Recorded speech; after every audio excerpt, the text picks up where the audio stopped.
Here is another free recipe video. You must have heard about chin flakes. In this video, I'm going to teach you how to make chin flakes. It is very, very easy, very simple.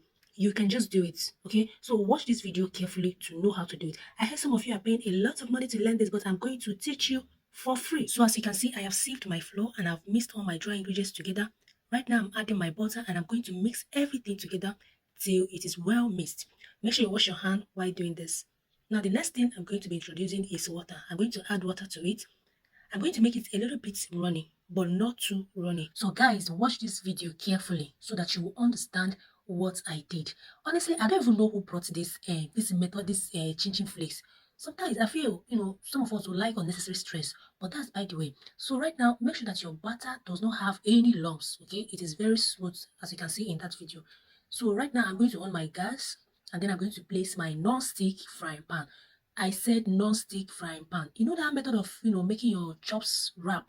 That's the method we are going to use for this one now. So that's why I said we're going to use non-stick frying pan. So you can also use the other method of making wraps to also do it, okay? So this is the method I'm going to use, and I'm going to use that brush to brush the batter. Okay, so just watch, you understand what I mean. So as you can see now, see what I'm rubbing the batter on that non-stick frying pan. So once it's ready, it will start coming up. Okay? It will start coming out from that pan. Okay, so I'm going to show you what you're going to do. So as you're placing your wrap on your plate, you have to sprinkle flour. In fact, use your hand to rub the flour on the wrap that is already on that plate, so that the second one that you're going to drop will not stick to the one that is already in the plate.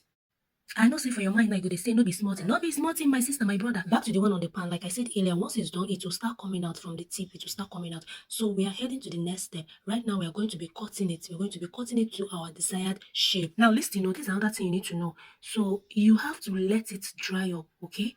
You have to let it dry up so that you will have a smooth walk. If you don't do that, it's going to slow down your work a little bit. Okay, so here I'm trying to spray so that it will dry up, and then I added a little more. Pay attention, you understand what I'm saying. This one I'm cutting right now, it is not dried. It is not dry. So you're going to see the challenges I encounter. So in here, I'm just cutting it the desired shape that I want. But the challenge there is separating them. This is where I had a little bit challenge. Separating them wasn't that something, it wasn't that easy. It's not like it's not that easy, but you have to be patient enough to do it. Unlike when you're working with a dried one. Also, I feel if you're using the other method of making wraps, it will be more easier than this. So this is another set that I'm doing right now. If you watch, it is easier to cut, unlike the other one, because this one is dry, unlike the other one that didn't dry. So this is what I'm doing right now, cutting it, and I'm going to cut it the shape that I want. You can do this with scissors. I tried doing it with scissors.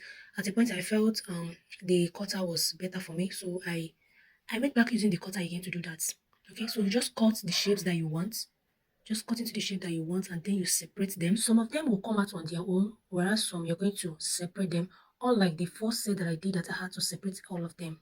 Okay, so please, if you're using scissors, make sure you're using a new one. This one I used right here is a new one. I've never used it on any other thing. So once you're done, the next step is going to be frying. Okay, so I just placed my frying pan.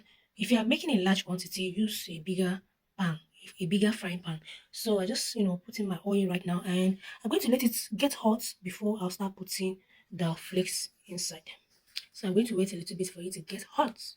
Okay, so it's hot and it's time to introduce the stuff inside. Now here is another tip. I hope you're jotting down all the things that I'm saying. Do not be discouraged. There is so much gain in this. Because when you make your chin chin, the quantity you get is not the same quantity you get when you're making chin chin flakes. There are more gain in it, just like when you're doing potato chips, and when you're frying just potato. The gain in chips is bigger than when you're frying the main potato. So right now, there is another thing you need to understand in this part now, in this section now that we are in. Once you're frying it and you notice that it is strong, number one, it has become strong. Like, if you're using your frying spoon to stir it, it is weak at the initial time, but once it starts to get strong, you start to feel it on that frying spoon.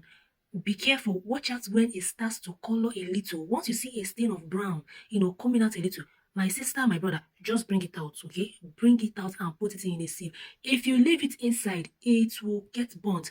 Because one thing about this flakes is that once you bring it out, it will turn brown on its own. So if you leave it to turn that brown very well inside that hot oil, once you bring it out and it cools down, it's going to be like a burnt offering. If you doubt me, try it. It's going to be like a burnt offering. So as you can see, this one has started turning brown a little, so I had to rush and bring them out. If you leave it there to turn brown very well, it will become a burnt offering after it has cooled down. So these are other sets that I'm frying. Can you believe that all of these that I'm frying right now is starting from 1 cup of flour and I am not even done? 1 cup of flour. I'm telling you, there is so much getting this. There is so much. Just imagine when you're making it in large quantity. You'll be making your cook cash. So like I said, once it starts turning brown, start bringing it out, okay? So that it won't get burnt. And this is our end result. This is not all. The flakes is really flexing. Are you going to try this out? Let me know in the comment section. Bye bye. See you in my next recipe.